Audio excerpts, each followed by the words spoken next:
coming up on Beyond the Veil of Love. You know, it wasn't difficult. It wasn't difficult. I didn't have any animosity or anything with him except in my son. As a matter of fact, I had told him a couple of times I didn't want him to come over because I didn't want him to meet my son. You know, until I was sure that the relationship was going to work. You know, that's just the kind of, you know, woman that I am. I was like, you know, nah, I don't really want you to meet him until, you know, I know if it's going to work, if it's not going to work, and that, you know, and it did. You know, it worked out. And when she didn't feel like cooking, I cooked. I know how to make spaghetti. And if she didn't want to have sex, hey, I go in there and watch sports or watch TV. You know, and just being patient, being there for her. I had to be patient with her because that's what patience is all about. You know, even in life, when you're outside your wife, you got to be patient, you know. If you stand in line in the grocery store, you got to be patient to get what you want. So I had to be patient with her.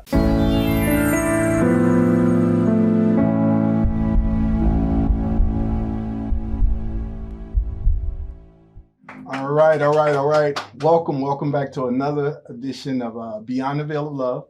I'm your host, Devin, and I got my wife, Tiffany. And today we have some special guests, Liz and Dennis Berry. And this is an amazing story that they have here. And we know that, you know, the Bible talks about in Corinthians, and it's a verse that everybody talks about. We see it when every wedding, regardless if you're a believer or not, we just see it in every verse that they pull out to say love bears all things, it believes all things, it hopes all things, it endures all things. So we're talking with a couple that we can really say that really put this verse, just not talking about it, they really walk this out, because we know in life that sometimes when it comes to our love or our marriages being tested by storms and fire, we live in a culture and we live in the days where some people bail out of that. They don't want nothing to do with that. But today we're talking with Liz and Dennis, and they have an amazing story. So I just want to say to you guys, welcome. We're excited.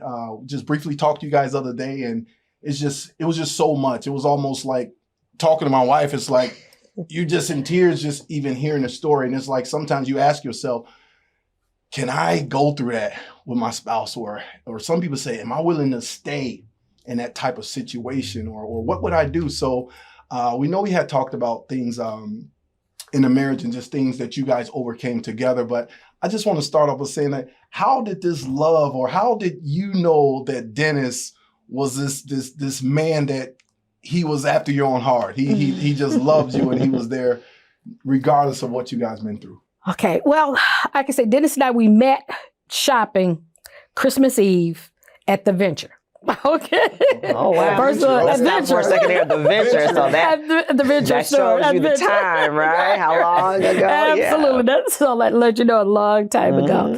And I will say that even when he first started courting me, he showed me from the very beginning that he was going to provide and protect. Okay. And so with those things, I was like, okay. It took a minute for me to see it. Okay. And I had to have a conversation with God. But it took a minute for me to see it, but I did see it. And as a matter of fact, the first time he came to my house, that's what he did. He took my grocery list off my refrigerator, and he took it to the grocery store. When he came back, he had everything that was on that list. Wow. For my food. Absolutely. That's what I do. And not only that, but then he came back and my son fell in love with him. I was like, well, no, I don't think this is going to work. And that he left out the front door, went around to the back door, sat on the back steps, and my son said, Mom, let him in. Don't make him leave. Just let him in. And you know what? That's good, because you mentioned about a son. Oh, so absolutely. That means that you guys didn't have a son together at that time. No. So that shows that, because, you know, sometimes when people dive into a relationship and the people have kids or somebody have kids, it's kind of tough, because I know that, you know, we come from a blended family to where she has 3 kids, and I can say, wow, she is beautiful, but do I want to be with somebody that got 3 kids? Or she can say the same thing. Do I want to be with somebody that has 3 kids? So how did that, like, even with you having a kid and how he embraced already. So how did that kind of take place in that? How did he take place in that? You know, to be perfectly honest with you, it was seamless. It was just absolutely seamless. And I think that goes back to Dennis's personality, you know, and that, I mean, he was just like, I'm here, you know, he's just my buddy, you know, and that, so yeah, growing up, they were very extremely close. You know, it wasn't difficult. It wasn't difficult. I didn't have any animosity or anything with him except in my son. As a matter of fact, I had told him a couple of times I didn't want him to come over because I didn't want him to meet my son. Right. You know, until I was sure that the relationship was going to work. You know, that's just the kind of, you know, woman that I am. I was like, you know, nah, I don't really want you to meet him until, you know, I know if it's going to work, if it's not going to work, and that, you know, and that, and it did. You know, it worked out. It's so key because me and my wife, we were just talking about this, you know, a couple of weeks ago, how sometimes when it comes to relationship, when there's children from each side that are not together, it makes it tough sometimes because sometimes we just jump right into it. Regardless of how we feel, or we just know we're in love and it's going to work out, right? It's like, it's going to work out. But sometimes that's not always the case when you have a blended family. You're trying to put something together because what if the other kids say, I really don't like this. I don't know the guy. Or you moving too fast, mom. I want my dad back, or I want my mom back. So how did that play a part in this love story? This love story. Like I said, it was just absolutely seamless. Like he came, Brandon told me let him in. You know, and when I let him in, he just never left. He was like, I'm here. I'm going to be here from here on out. And, you know, needless to say, you know, he was there for me and for Brandon. Coming up, you know, they had their challenges, like any teenagers would, you know, but, you know, they happened to work through it. And I can say, you know, before Brandon passed on, he said, you know, that is my dad. Whenever he talked to his friends or anything like that, he said, you know, this right here is my dad, you know? And so that always made me feel good to know that he looked to Dennis as his father, you know? Absolutely. You know, there were some trying times, and I'm telling me, but it was always, okay, well, fine. You know, this is my dad. Yes. Now, you just mentioned something very briefly there. So let's open that up a little bit more. And I know, let's probably take a deep breath. And again, condolences. We don't know the time frame, but if you're okay with, let's just open that up a little bit here about, you mentioned grief here. You mentioned your son passed. Is that what I heard? Absolutely. He did. He was murdered in 2003. And just, you know, right out of the blue, just, you know, anyway, and it was very difficult. It was the hardest thing I ever been through in my life, you know. Imagine. And I will have to say, with God's grace and Dennis's love, that's what pulled me through.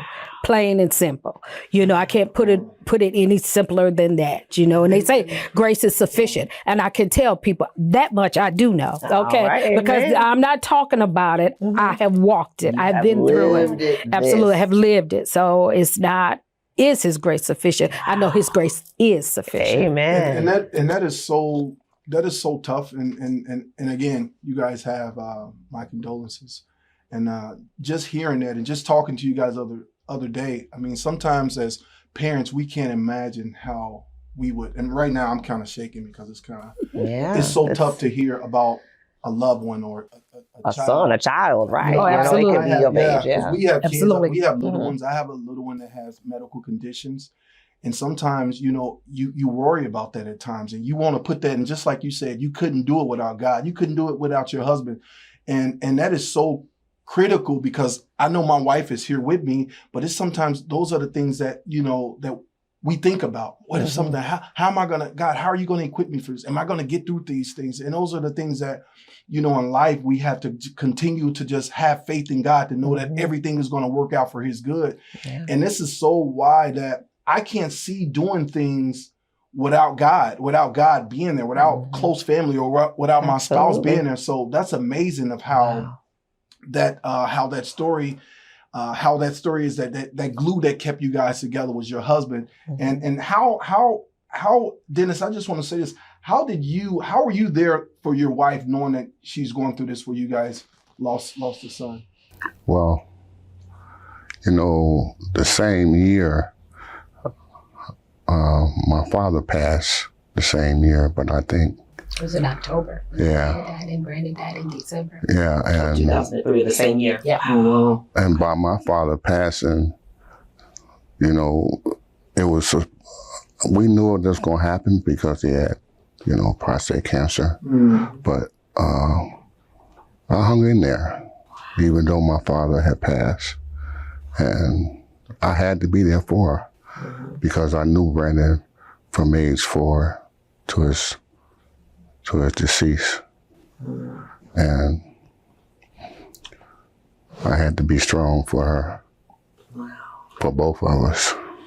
So yeah, amazing. I know we gotta take like deep breaths No, here. This right. is so much. That's wow, it's tough. So when we are here, we know Beyond the Veil of Love, our show here is all about relationships, love, right? So we know that you all dealt with something very deep, near and dear to deaths in the family. Okay. So we know we have the love story, right? Right. But let's talk a little bit about Beyond the Veil. Now, we know you still have to go on with our day-to-day activities, right?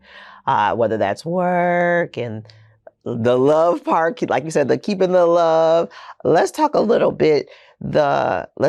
a little bit about your son. So 2003, I know I'm taking you back in time now, but we really just want our audience to know, because a lot of people may deal with a loss of a child, a loss of a family member. So I'm sure, Dennis, there were absolutely times that she may not have felt like giving you a hug at a long day if she's working, or a long day of maybe being intimate, a long day of work, all that on her mind, cooking, cleaning, doing the wifely duties, right? When you go through, that's a life-changing situation, right? So what I want to talk about when we come back, okay, we're going to talk about this when we come back from our break. How did you guys navigate those day-to-day things when, I'm sure, I already know, even as a woman, I can only, of course I can only empathize with you, but I wouldn't want to probably do a whole bunch of things, and I'm sure you didn't want to either, right? Right. So Dennis, we just want to hear from you. What were maybe some of the things? How did you all continue to keep the love? And how did you continue to keep the faith? How did you stay strong? Because guess what? I've heard stories too where I think major events have happened in people's lives. And sometimes a man may be tempted to say, after some time has passed, because we're going to talk about, did it, if it was some years, because some people have, it takes a long time. I could only imagine. I'm sure that took some years. So when we come back from this break, we want to just talk about how you kept it all together when we come back from this break. Okay.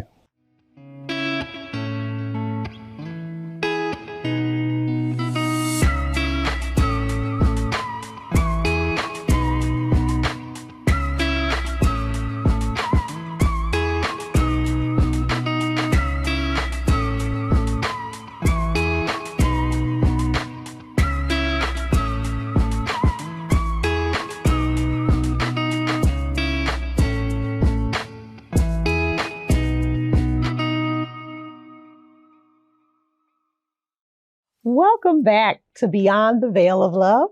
We're here back with Liz and Dennis Berry. And before we left for our break, we just talked about the loss of Liz's son. And we're going to talk to Dennis now, her husband, on how he was able to continue to stay strong for her, for himself, even in the times where he may felt that she totally shut down. And there may have been times that, we have our quote unquote roles as a wife where, guess what? She may have not felt like those times of cooking and cleaning, or maybe even being intimate. So we want to hear from Dennis from a man's point of view. How did you continue to keep it together, continue to love her, but also when you may felt a little just alone? Tell us a little bit about that, please. Well, patience, And when she didn't feel like cooking, I cooked. I know how to make spaghetti. And if she didn't want to have sex, hey, I go in there and watch sports or watch TV. You know, and just being patient, being there for her. Okay. Oh, that's awesome. I mean, and most people can look at things in a way to where they can start thinking about themselves. Well, I get how you feel, and I'm grieving with you, but this is how I feel. I'm not getting this. So that's truly the definition of, you know, the Bible says that men, that we supposed to love our wives as Christ loved the church. And they're the weaker vessel. So at this time in you guys' life, she was definitely the weaker vessel that you had to say, you know what, I have to put aside my own needs to meet her needs. And I just think that makes a marriage so much better, because it's all about serving. Yeah. I mean, we're believers. Even Christ said he came to serve. He didn't come to be served. Right. And Absolutely. you did the total thing of serving. Now, is that something that you were like, now sometimes when we come into a marriage, sometimes we probably were selfish, or say at the time when we got married, I was probably a selfish person. But then when you meet that person, it's a change in your heart. So is this something that you were always like this, or is this when you guys got married, this kind of changed your heart to be more of a servant towards your wife? I had to be patient with her, because that's what patience is all about. You know, even in life, when you're outside your wife, you got to be patient. You know, if you stand in line in the grocery store, you got to be patient to get what you want. So I had to be patient with her. So what was your source of patience? You know, we can say, you know, we're patient, but what were the things that you did, maybe whether that was was there any sources, or did you have friends, or was there any source that you felt that you had to pull from? Because it doesn't, to be honest, we know patience doesn't come naturally. Well, I can tell you that right now. We all. I need help. On most days, I got a friend, and I love to fish, and going fishing on the days that he's off, and I'm off on the weekends, but he had every other weekend off, so I went fishing, you know. So during those times where you just really felt, if you felt like you were starting to get a little anxious, or, you know, if it was a hard day where maybe she just kind of wanted to vent, you just said, okay, let me just step away for a little bit, let me go fishing, or is that what you're saying? That's what I'm saying. Okay. If she was, you know, not giving me no attention, I'm always giving her attention, because I know what she's going through, you know, and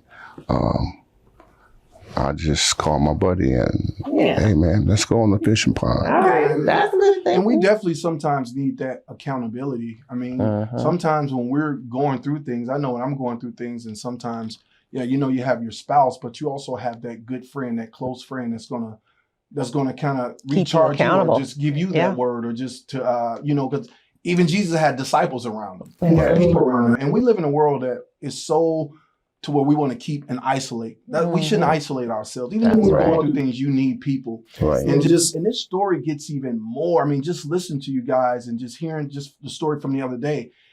It kind of like even sometimes kind of go downhill from there a little bit. You said, take this back over to Lizzie down. You said you had a sister that came to live with you. Absolutely. And she was dealing with an illness. Absolutely. And your husband, sometimes husbands can say, I don't know. They can be kind of selfish in that area. But tell us how you guys, even in that situation, how your husband was there for you, even to allow your sister who was dealing with a sickness, and how did that even happen? Well, to be perfectly honest with you, my husband said, okay, you know, if she needs some place to go, then she could just come here. He has a big heart. That's what I saw about him. That is what I saw in him from the very beginning. He has a big heart. He is a kind man, you know, and it wasn't a question, you know, it's family. You know, she needs a place to go. She has no place to go. Bring her here. It's no big deal.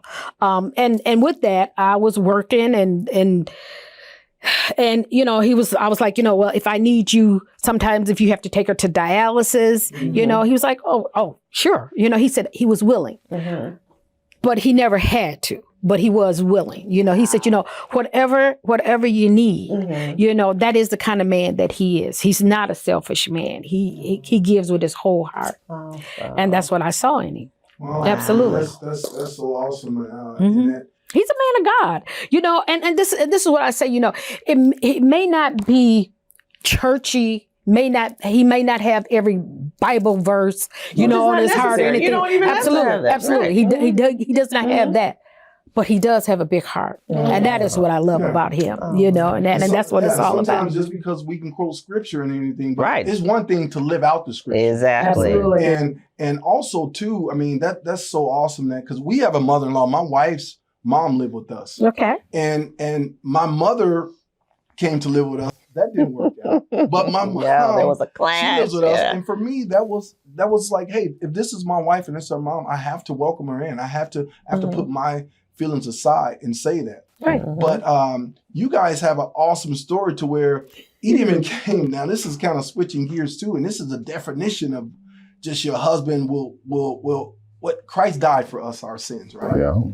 You guys had an experience to where, tell us about that. Oh. Okay. You want me to tell? Yeah, you can. All right. We were vacationing in Hawaii for our 30th wedding anniversary last year. And we were on paddle boats and the boat started taking on water. Okay, so we told the people over at the thing that we were taking on water. And actually, when we went there in the beginning, the only thing that she told us was, don't go over by those yellow buoys because it's really deep over there. So I was like, okay, so we were just out on the water, just enjoying it and everything. And then we're getting kind of close to the yellow buoys. And I said, babe, I think we better go back because, we're getting kind of close to it. So as we start paddling, the more we paddled, the more water was coming in. The more we paddled, the more water was coming in. Yeah. And so, and I said to my sister-in-law and brother-in-law, they were in a boat that was right. And I said, hey, we're taking on water. So they went over and they got the people at the hut and they came out to us. They came out to get us.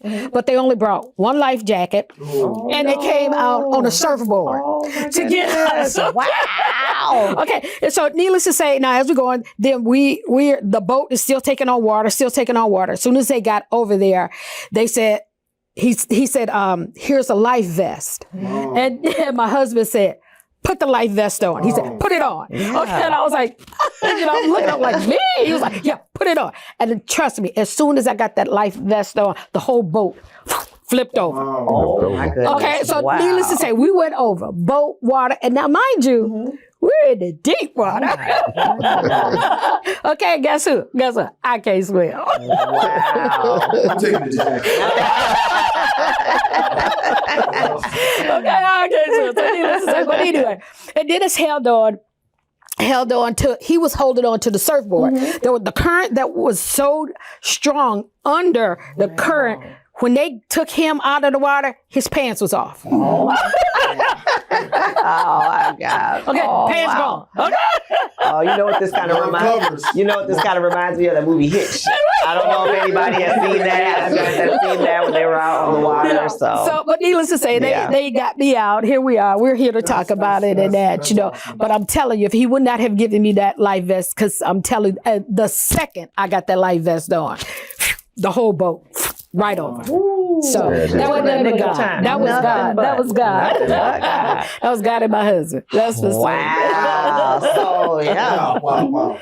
Yeah. Well, listen, this is what we're going to do. We're going to take a break and we're going to come back and we're going to uncover a little more here. Because listen, so you all had everything from the loss of a son, loss of a father, relative come to live with you, a near-death experience. Okay, so I know there's something else. There's a little bit more here we got to get into a little bit after our break because that's a lot, So when we come back from our break, we're going to get a little bit more into that. We'll be back soon.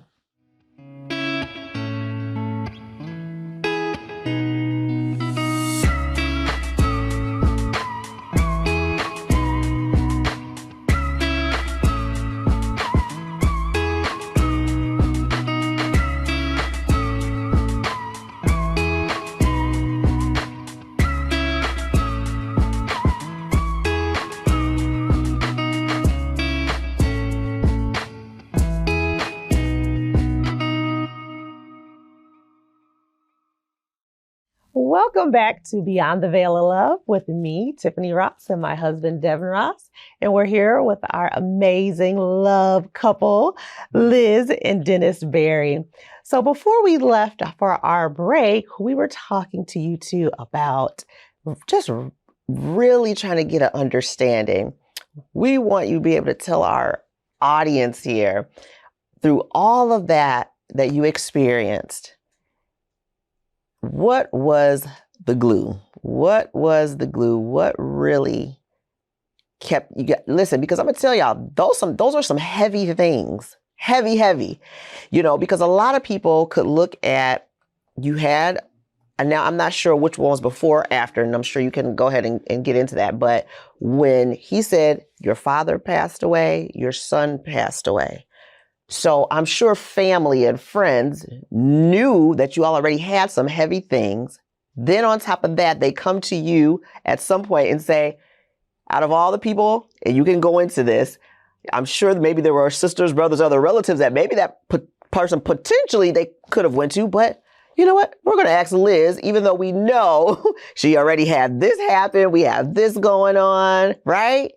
And then, like you said, everything that happened, let's just talk a little bit about that so we can kind of make this make sense here. Well, you know what? To be perfectly honest with you, when you're in the middle of the storm, you don't really be thinking about, okay, what other people think, or, if it's heavy, if it's not heavy.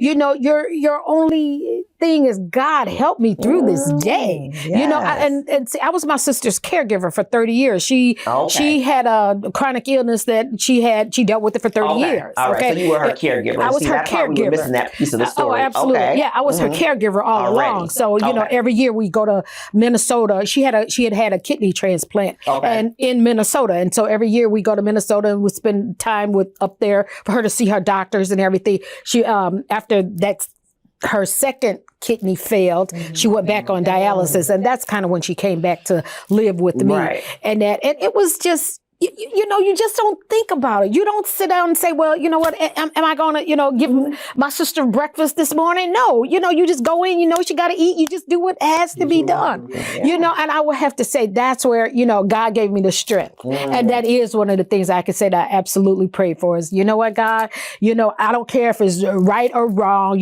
It doesn't have to be perfect. I'm not trying to be perfect. I'm just trying to get through this day. If you could just give me the strength to get through this day. And that's what it's all about, She just said the key right there is what I was trying to pull out of you, Miss Liz. Okay.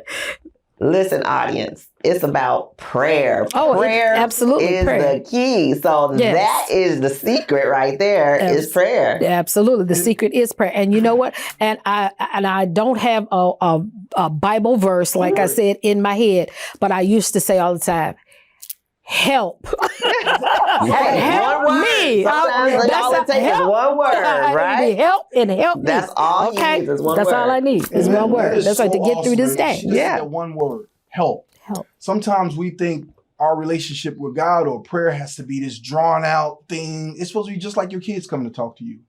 And sometimes, just like the thief on the cross, he just said, hey, will you remember me? He said, this day you're going to be with me in paradise. That's right. Now, Dennis, in all of this, how did God play a big role in your life in this whole thing? How's God to you? Well, God's been good to me. I have no complaints about him. And I'm always, back before I retired, that's all I did was work. Not straight 8, we did 12s. And, doing 12, 3 days, off 2 days. But God has been there for me. Wow. And you know what? Just even hearing you talk earlier today, you mentioned one thing that I can totally see all over you is patience. Oh, man. And that's something that so many people, even I would say me, it's hard for me to have patience. And I think only one thing, it's just so, and I think one of the key things of just hearing you guys' marriage is patience. Seems like this man has so much patience that only God can give you that type of patience. Because most people, when there's so much going on with deaths and this, we're like all over the place. We live in a world where now so many people have anxiety. So many people are rush, and they don't know how to deal with it. But God gave this man, like I say, He may not pull out the verse and all the, but he just said, gave him patience. Yeah. And that is so amazing. That is like a gift. I mean, it seems like that is so honorable that you have that patience like that. And that's just really good. You know, We also have to say, pardon me, I don't mean to speak over you, but I also have to say he is a Marine. He is a U.S. Marine. Some of that training played Yeah. And she picked my brain. And I was gonna say that. Oh, wow. See, look at that. Man, that's that one flesh, right? We are one. Yeah, that's it. God has joined together that no one. That was separate. Wow. And when I was growing up, you know, a kid, my father left me when he was 3, but I got back into his life when I was 13. And he was a Marine. And once I spent time with him, you know, that's what made me want to join the Marines. And because I needed that loyalty and discipline. Wow. So That's pretty amazing because when you hear Marine, we don't realize that that is protecting and serving. When you're pretty much, sometimes, like I said, you are displaying what Christ. We're made in the image and the likeness of God, right? So when you have, that's something that God, you didn't even probably know that he placed in you to want to serve. So guess what? You got to do that sometimes before you get into a relationship. You know, you really kind of got to walk that thing out, being a Marine and serving other people, total strangers, because everyone doesn't do that these days. Some people are very selfish. It's all about me in this day and age. So amazing. So it just sounds like kind of like God had his hand on you all this time. Even when you might not have even realize it. Yeah. Sometimes he's there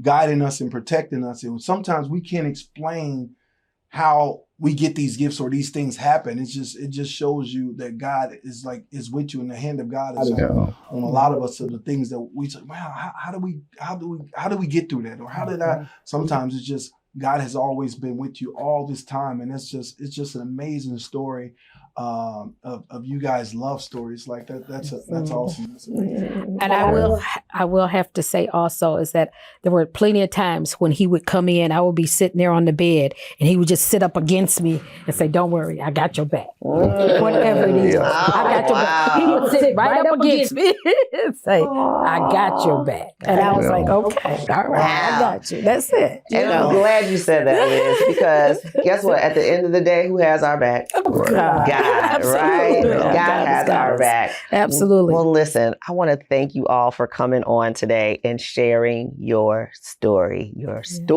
love story, the ups, the downs, the good, the bad. Thank you. Thank you all for having us. You are so welcome.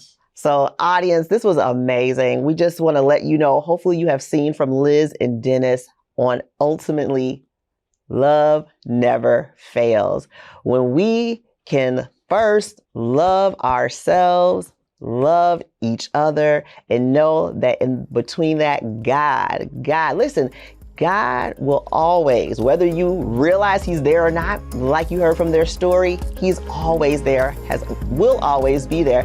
But when you, like she said, put the prayer, when you pray, and prayer doesn't have to be super spiritual or super deep, and like you heard us talk about today, you don't have to quote scripture, be churchy. Just know that you are loved by the creator of the whole universe, the great I am. So thank you all so much for tuning in, and we'll see you next time on Beyond the Veil of Love.